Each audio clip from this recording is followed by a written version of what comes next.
नमस्कार प्यारे विद्यार्थियों, मैं प्रिंस शर्मा आप सभी का स्वागत करता हूं मेरे YouTube चैनल एग्जाम पंडित पे। प्यारे विद्यार्थियों, कैसे हैं आप? आशा करते हैं सभी बहुत बढ़िया होंगे। जैसा कि अपना टॉपिक चल रहा है डेटा सफिशिएंसी, लास्ट क्लास में आपने दो डेटा टाइप वाले क्वेश्चंस पे बात की है, जिसमें आपको एक स्टेटमेंट और उसके डिवाइडेड टू पार्ट दिए जाते हैं, और वो सभी क्वेश्चन हमने मैक्सिमम देखे कि किसी ना किसी क्लरिकल एग्जाम से रिलेटेड थे, और max of them are from R. तो चलिए आज की क्लास को स्टार्ट करते हैं, और आज की स्टार्ट में हम तीन डाटा टाइप से बात करेंगे, जिसमें आपको 3 डेटा स्टेटमेंट दिए होंगे और उसके रिगार्डेड हम सॉल्यूशंस को निकालेंगे। तो प्यारे बच्चों, जैसा कि हमें अपना खुद का लेवल दिखाना है, हमें टारगेट से बढ़ाना है, स्मार्ट अप्रोच। प्यारे बच्चों, कभी भी आपके पास डेटा सफिशिएंसी के क्वेश्चन हो, पहली मैंने कल भी आपको ट्रिक एंड टेक्निक्स बताए थे, आज भी उसी से स्टार्ट कर रहा हूं कि सबसे पहले ऑलवेज फॉर ऑलवेज याद रखना इस बात को। जब भी ऐसे क्वेश्चन हो, पहली स्टेटमेंट लो, उससे क्या ड्रॉ।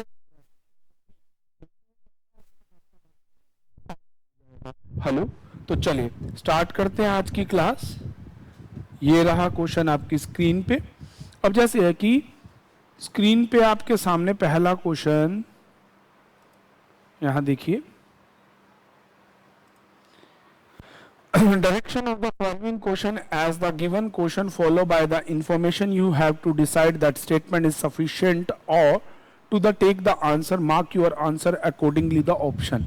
सबसे बड़ी बात, हर स्टेटमेंट के नीचे आपको कंक्लूजन ड्रॉ करके दे रखा है, आपको देखना है। अब जैसे आपको क्वेश्चन आया, who among the 7 A to G score second highest in a quant test। एक क्वांट का टेस्ट हुआ है, आपको सेकंड हाईएस्ट नंबर लाने हैं। सबसे पहला काम 1 2 3 4 5 6 एंड 7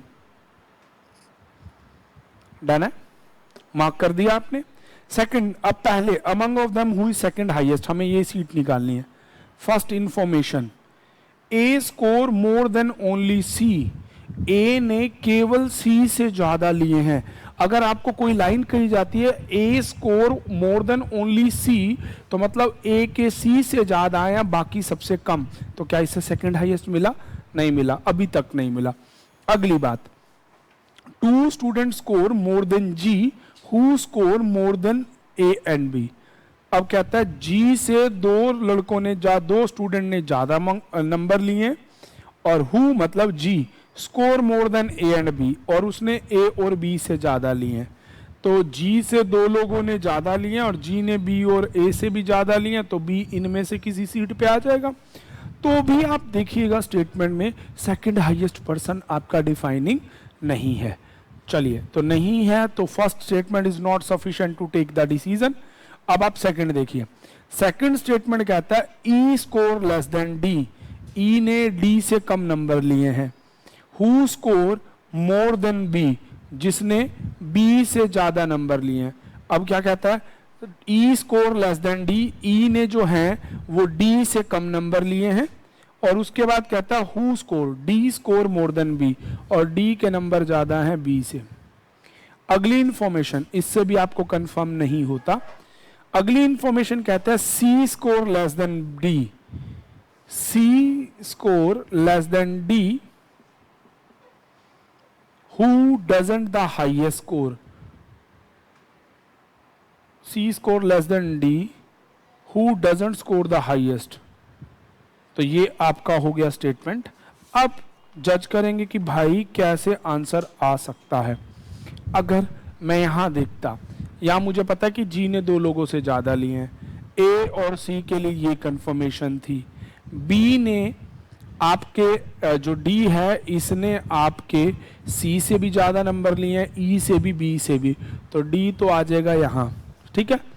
अब E आपका यहां, B और C यहां से आप अगर जोड़ें तो आपकी इंफॉर्मेशन तीनों जोड़ने से कंफर्मेशन आती है कि who score the second highest score. तो इसका आंसर मार्क किया जाएगा ए। All the 3 statements are required to take the decision। तो इस तरह से आपका इस क्वेश्चन का आंसर होगा। प्यारे बच्चों, पीओ का क्वेश्चन है, थोड़ा सा टाइम जरूर लगा करेगा इनिशियली, अभी आपको सीखने में भी टाइम जाएगा। अप्रोच आपकी ऑलवेज यही रहनी चाहिए। तो चलिए नेक्स्ट क्वेश्चन जैसे आता है, 4 of the family, sorry, next question आपके पास, in which month of the 2019 did Karan go to Delhi for vacations? Delhi में करण कब छुट्टियों के लिए गया है? करण सन remember he went after 20th July. आपको 2019 में बताना है कि कब गया है। 20th जुलाई 2019 के बाद करण गया है, ठीक है। पहली स्टेटमेंट तो कंफर्मेशन तो नहीं है भाई, पूरा साल है दिसंबर तक। Second thing, Karan's remember that he went before the 10th August, वो 10 अगस्त से पहले गया है। अब आप सोचो 10 अगस्त से पहले और 20 जुलाई के बाद, फिर भी आपके पास 22 दिन आते हैं, कौन सा डे है कोई कंफर्मेशन नहीं। अगली बात कहता है, next information, Rohan a friend of Karan, Karan का एक मित्र है रोहन, वो कहता है he went to Delhi either on 7th and 8th of the month, या तो वो 7वें महीने गया या 8वें। आप खुद देखो भैया, 7वां महीना होता है जुलाई और 8वां होता है अगस्त, यही तो वो बाप बेटा कह रहे हैं, पर आपके पास कोई भी डेट कंफर्म्ड नहीं है। तीनों स्टेटमेंट को जोड़ने से भी आपको कंफर्मेशन नहीं आया, तो इसका आंसर मार्क करेंगे, question can't be answer even all the information are statement is not sufficient. तो ये हो गया डेटा इनसफिशिएंट, कि डाटा सफिशिएंट नहीं है आंसर देने के लिए, आंसर ई मार्क करेंगे। चलेगा। नेक्स्ट क्वेश्चन आपको नीचे ही दे रखा है, देखिए मैंने प्रीवियस ईयर क्वेश्चंस उठाए हैं, तो इसी तरह से देखिएगा। अब आपको क्वेश्चन दिया है, how many students are there between R and A, R और ए में कितने बच्चे हैं ये हमें बताना है, ये हमारी स्टेटमेंट है। अब पहला पीछे नीचे दिया, R is 7th from the left end, R left से 7th है, and A is 17th from right end, A is 17th from right end। तो यहां से आपको कुछ भी कंफर्मेशन नहीं है, क्योंकि no total number of student नहीं गिवन है, तो only first statement is not easy to take the decision. Second statement, R is 6th place from V, away from V, R is 6th place away from V। अब left भी हो सकता है, right भी हो सकता है। Who is 20th from left end, जो V है वो लेफ्ट एंड से 20th है, ये अगले वाले में है, तो 6 इधर भी हो सकता है, 6 इधर भी, V लेफ्ट से 20th है। अगली लाइन कहता है, okay there are 40 student in the class, और क्लास में टोटल स्टूडेंट कितने हैं 40। तो भाई इस स्टेटमेंट में आप 40 डाल के R के उधर V ले लो, V के इधर R ले लो, जाना तो A तक है, तो सेकंड स्टेटमेंट से तो आंसर बनेगा नहीं। थर्ड वाली स्टेटमेंट में 40, अब मिलाओ फर्स्ट और थर्ड स्टेटमेंट, टोटल 40 बच्चे हैं, ये 7वां लेफ्ट है और वो आपका 17वां है राइट से। तो अगर मेरे साथ आपने रैंकिंग पढ़ा हो, मैंने आपको में एक मैक्सिमम और मिनिमम का केस सिखाया था, ये वहां अप्लाई हो जाएगा कि टोटल बच्चे तो 40 हैं, 7 इसके पास हैं, 17 इसके पास, तो 7 और 17 24, और भैया टोटल है 40, तो कितने बीच में आ गए 16, तो दोनों के बीच में कितने कैंडिडेट हैं 16। ये हमें फर्स्ट और थर्ड इक्वेशन को मिला के मिला, तो आंसर इसका मार्क कर देंगे डी। प्यारे बच्चों, ये एक तरह से ना आपके जितने भी टॉपिक हैं सबकी प्रैक्टिस हो रही है, रैंकिंग, डायरेक्शन, ब्लड रिलेशन, हर तरह का क्वेश्चन आपको आ रहा है, तो इसका आंसर आ जाएगा D, first and third sufficient to take the decision. चलिए, तो इसका आंसर हो जाएगा first and third statement is sufficient to take the decision. चलिएगा अगली, a 4 member of a family how are related. अब फैमिली में कितने मेंबर हैं, केवल और केवल 4 मेंबर हैं। अब कहता है how C related to A, और सी का ए से क्या रिलेशन है। पहली statement, A is father of D, A पिता हैं डी के। Who is husband of D, D पति है ई का। तो इतने पति पत्नी के जोड़े में ए और सी का कोई रिश्ता नहीं, तो अकेली एक स्टेटमेंट आंसर नहीं देती। दूसरी स्टेटमेंट में कहता है C is daughter of E, C बेटी है ई की, C is daughter of E. अगली लाइन में तो यहीं से ही हो गया who is daughter in law of A, तो यहां से ही पहली दोनों स्टेटमेंट से ही आपको आंसर मिल जाएगा। आपको तो आगे जाने की जरूरत ही नहीं कि सी रिलेटेड टू ई, अब ये बहू की बेटी आपकी पोती, तो दैट मीन्स वो ग्रैंडफादर है और वो ग्रैंड डॉटर है, तो 1 and 2 sufficient to take the decision. तो इसका आंसर हो जाएगा ऑप्शन नंबर बी। देखिए ये है स्मार्ट अप्रोच कि आपने पहली की, पहले से नहीं आया, दूसरी मिलाई, दूसरी से आंसर बन गया, तो तीसरी चेक करने की भी जरूरत नहीं, विदाउट वेस्टिंग टाइम। मैंने कई बार बोला एग्जामिनर, हेलो, मैंने आपसे कई बार कहा कि एग्जामिनर के एग्जामिनर बनने की हमें जरूरत नहीं है। अगर आपको 2 ही सेशन में आंसर मिल रहा है तो थर्ड को चेक करने की जरूरत ही नहीं, आंसर बी मार्क करो, टाइम सेव करो और आगे चलो।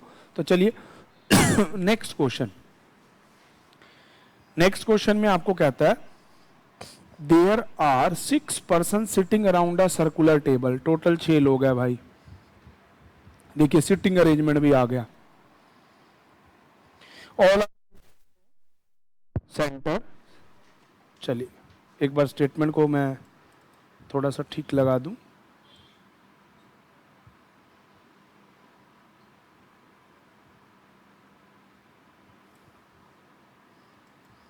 There are 6 person. चलिएगा अब आपसे क्वेश्चन है, फेसिंग टू सेंटर है, who among is second to the left of P, P के सेकंड लेफ्ट में कौन है ये आपको बताना है। अब 6 हैं। पहली statement P is immediately right of R, who is facing to S, जो S को देख रहा है। तो आप यहां से देखो टोटल है 6 लोग, R के राइट में हो गया P और R देख रहा है S को, तो यहां से P का सेकंड लेफ्ट नहीं मिला। पहली स्टेटमेंट सफिशिएंट नहीं है डिसीजन देने को। Second, S is not neighbour of P, S P का पड़ोसी नहीं है। अगली लाइन में बोलता है who is immediate neighbor of P is facing to Q, who is neighbor of S, तो P Q को देख रहा है जो S का नेबर है। यहां से भी सेकंड लेफ्ट पता नहीं चलता, सेकंड स्टेटमेंट से भी आपका आंसर नहीं आ रहा। अगली बात में क्या कहता है S, अगली बात में कहता है S is not immediate neighbor of P, और उसके बाद कहता है R is immediately right of S। ठीक है जी, अब क्या कहा है इसमें, S is not neighbor of P, और उसके अलावा आपको बोलता है R sit immediately right of S। अब क्या इतने को जोड़ने पे आंसर आ रहा है? हमें तो 2 ही व्यक्ति बच गए थे, P आ गया, Q आ गया, R S T और U, उनके बारे में तो नहीं बता रखा। इसका मतलब तीसरी स्टेटमेंट भी सफिशिएंट नहीं है डिसीजन लेने के लिए। तो क्या करना पड़ेगा, हम मैच करते हैं फर्स्ट और थर्ड स्टेटमेंट को, फर्स्ट और थर्ड को जोड़ते हैं। P is immediately right of R, R के राइट में P, who is facing to S, ये S को देख रहा है। 6 लोग आपने मार्क कर लिए। अगली लाइन तीसरे वाला मैच करो, S is not neighbour of P, R is immediately right of S, S के इमीडिएटली राइट में होना चाहिए, यहां से भी नहीं बन रहा। तो सेकंड और थर्ड को मैच करते हैं। सेकंड इंफॉर्मेशन अपने पास क्या है पढ़िएगा, सेकंड इंफॉर्मेशन है P is facing to Q, P Q को देखता है, और क्या कहता है who is neighbour of S, who is an neighbour of S, तो ये आ जाएगा। उसके बाद कहता है तीसरी इंफॉर्मेशन में S is not neighbour of P and R is immediately right of P, तो यहां से इतनी स्टेटमेंट से क्लियर हो गया P के सेकंड लेफ्ट वाले में S है। तो second and third statement are sufficient to take the decision which will be your option number C। तो आंसर 3 मार्क कर देंगे। इस प्रकार से आपका ये क्वेश्चन कंप्लीट होता है। चलिए तो आगे बढ़ते हैं अगले क्वेश्चंस की ओर। चलिएगा, क्वेश्चन आपको दिया है who is tallest among the all, सब में लंबा व्यक्ति कौन है। अच्छा जी, अब व्यक्ति दे रखे हैं P Q R S T, 4 ही व्यक्ति, 5 व्यक्ति, तो आप 1 2 3 4 5 मार्क कर दो। ठीक है जी। अब आपको कहता है पहली statement S is taller then only one person, S केवल एक व्यक्ति से लंबा है, मतलब फोर्थ सीट पे एस होता है। अगली लाइन में Q is not tallest in all, Q सबसे लंबा व्यक्ति नहीं है। R is taller than T but not taller than P. तो अब देखो R is taller than T but not taller than P. तो इस क्वेश्चन में अगर आप ध्यान से देखें तो आपका क्वेश्चन बन गया R is taller than T, P, बचा कौन, क्यू। हो गया ना क्वेश्चन। तो तीनों स्टेटमेंट की रिक्वायरमेंट थी, इसका आंसर मार्क कर देंगे A. All the three statements are required to take the decision, क्योंकि तीनों को मिलाओगे तो सबसे लंबा व्यक्ति सामने आ जाएगा। अच्छा एक चीज मैं आपको यहाँ पे बताऊं, अगर आप देखें रैंकिंग की बात हो, डायरेक्शन के क्वेश्चन हो, ब्लड रिलेशन के क्वेश्चन हो, ऑलमोस्ट 3 स्टेटमेंट की जरूरत पड़ती है। ये सिटिंग और पजल वाले क्वेश्चन में कभी कभार ऐसा होगा कि दोनों स्टेटमेंट्स होगा, तो थोड़ा सा आइडिया यहाँ से बना के चलिएगा। चलिए तो अगला कहता है in a certain coding language, coding decoding का क्वेश्चन आ गया। अब आपको कहता है in certain coding language which of the following code for trunk, trunk का कोड दिया। पहली स्टेटमेंट में कहता है trunk call given is CKGSNP। दूसरी लाइन में कहता है given new behalf PKNCTP। Typing error है, थोड़ा सा देख लीजिएगा। Call are given GSNCMJ। अब हमें ना ट्रैंक का कोड निकालना है, तो बेटे कॉल इनमें गिवन है, गिवन यहां भी है। पहली और तीसरी स्टेटमेंट कोई मिला दूं ना तो मुझे GNSC कट के ट्रंक का कोड CK दिख जाएगा, मुझे दूसरी स्टेटमेंट की रिक्वायरमेंट भी नहीं होगी। तो ऐसे लिखेंगे first and third sufficient to take the decision, और इसका आंसर मार्क कर देंगे D। अब मैंने ऐसे कैसे पकड़ा, क्योंकि मुझे ये स्ट्रैंक वर्ड के लिए निकालना था। मुझे कॉल और गिवन मुझे लास्ट में इकट्ठा दिख गया, तो मेरा आंसर 1 और 3 से ही आ जाएगा, 2 की कोई रिक्वायरमेंट नहीं होगी। आपकी भी अप्रोच क्वेश्चन को लेके ऐसी ही रहनी चाहिए ताकि आप जल्दी बना पाएं। तो चलिए बढ़ते हैं अगले क्वेश्चन की तरफ। अगला क्वेश्चन फिर डायरेक्शन के लिए आ गया। प्यारे बच्चों मैं दोबारा रिपीट करूंगा मेरी बात, अगर आपको basic topic ranking, direction, coding decoding, blood relation और इन टॉपिक्स के बेसिक्स में प्रॉब्लम है तो वीडियोस में जाके चैनल पे जाइए, ऑल वीडियोस में जाके हर वीडियो के कम से कम स्टार्टिंग के 3 से 4 पार्ट देखिए, आपका बेसिक क्लियर हो जाएगा। और जैसे बेसिक स्ट्रांग होगा और ये डेटा सफिशिएंसी के 5 नंबर पक्के हो जाएंगे मेंस लेवल के लिए। तो इस चीज को समझने के लिए आपको उन वीडियोस को देखना पड़ेगा। और मैं दोबारा यहाँ याद दिलवा दूं, अगर आप वीडियो को देख रहे हैं तो प्लीज चैनल को आप सब्सक्राइब कराइए, शेयर कीजिए, लाइक कीजिए और पिछले क्वेश्चनों के आंसर कमेंट में दीजिएगा।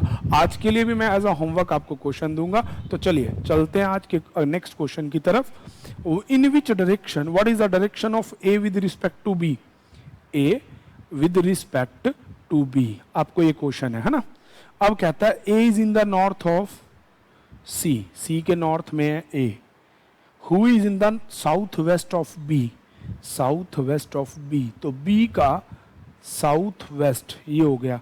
तो यहां से कंफर्म हो गया ए is in the west of B. पहली स्टेटमेंट ही सफिशिएंट है डिसीजन देने के लिए। हाँ जी, हो सकता है पहली स्टेटमेंट से आंसर आ जाए, अकेली पहली से भी आ सकता है। ठीक है जी, तो इसका आंसर हो गया। अगले में कहता है D is in the east of C, C के ईस्ट में D है, उससे क्या हो जाएगा। अगला कहता है A is in the north west of D, north west of D, ठीक है। Who is in the south of B, भाई इसकी जरूरत भी नहीं है, आप फर्स्ट से भी आंसर दे सकते हैं और थर्ड से भी दे सकते हैं।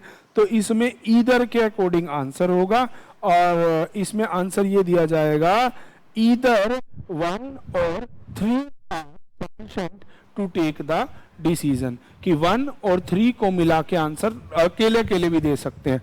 तो चलिए अगला क्वेश्चन, जैसा कि मैंने आपको कहा कि नेक्स्ट क्वेश्चन देखिए, 6 boxes.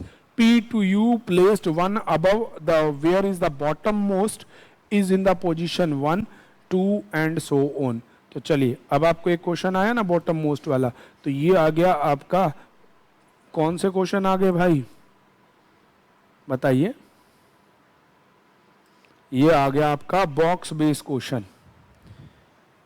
कितने बॉक्सेस हैं? 6। नीचे वाली की पोजीशन 1, ऊपर, बस अपने आप को सेफ एंड पे रखता है भाई। चलिएगा अब आपसे पूछा which box place bottom most, सबसे नीचे बताना है। 2 boxes between S and R, S और आर में 2 बॉक्सेस हैं। Which place immediately below the P, R जो है वो जस्ट पी के बिलो बैठा है ना। 2 boxes between S and R और विच मतलब P, R is in the below of P. अगला इससे तो अगर आप करें तो आर आर पी के नीचे आर, 2 छोड़ के एस, बॉटम मोस्ट बन ही नहीं सकता। पहले सफिशिएंट नहीं है डिसीजन लेने के लिए। दूसरा T place above S, S के ऊपर टी रखा गया है, but not adjacent to R, पर आर के एडजेसेंट नहीं है, तो मतलब आर के पड़ोस में टी कहीं भी नहीं आ सकता। तो चलिएगा देखते हैं इसका आंसर क्या बनता है। अगर मैं इन दोनों स्टेटमेंट को जोड़ूं तो क्या मेरा आंसर आता है? तो मान लो ये P है, P से जस्ट नीचे R, 2 छोड़ के S हो सकता है। हाँ, अगर मैं ये लिखूं R, R के ऊपर P, R और S में 2 सीटें, S आ गया। अब S के ऊपर कौन है? T। ठीक है, ये हो सकता है, बिल्कुल हो सकता है। और R का एडजेसेंट भी नहीं है, तो लोअर मोस्ट मेरे को R मिलता है। परंतु मैं इसको ऐसे बनाऊं, P के नीचे R, 2 स्पेस छोड़ दूं तो मेरा S, और S के ऊपर T है, तो मेरा फिर भी क्वेश्चन बन रहा है। हाँ, तो 1 and 2 are sufficient to take the decision, तो इसका तो आंसर 1 and 2 सफिशिएंट है, पर मेरे को बॉटम मोस्ट नहीं मिल रहा। फिर मैं अगले पे गया, अगले 2 boxes between P and Q, P और Q के बीच में 2 बॉक्सेस होने चाहिए, इस कंडीशन में तो हो ही नहीं पाएंगे। ठीक है, और अगर मैं इसके अकॉर्डिंग ड्रॉ करूं, U place somewhere below Q, तो ये बनेगा आपका, तो इसके लिए क्या हो जाएगा? All the 3 statements are required to take the decision. तो प्यारे बच्चों चलिए होमवर्क के लिए क्वेश्चन ये आ गए आपके डिस्प्ले पे। आशा करूंगा कि आज की क्लास आपको समझ आई है। आप इसी पैटर्न और इसी फॉर्मेट से क्वेश्चंस को बनाएंगे, और मैं कहूंगा अगर वीडियो में फिर बेसिक में इश्यूज है तो वीडियो सेक्शन में जाके सारे वीडियो के 1, 2, 3 पार्ट्स को देखिए। ऑलमोस्ट सारा बेसिक उसी में ही कवर किया गया है। आपने इनका स्क्रीनशॉट ले लिया होगा, इनके आंसर आप मुझे कमेंट बॉक्स में दीजिएगा। आज के लिए इतना ही, और भूलना नहीं चैनल को लाइक करना, शेयर करना, सब्सक्राइब करना और कमेंट जरूर करना अपने आंसर्स को। तो मिलते हैं नेक्स्ट वीडियो में। आज की क्लास में इतना ही। Thank you. Stay tune with exam Pandit.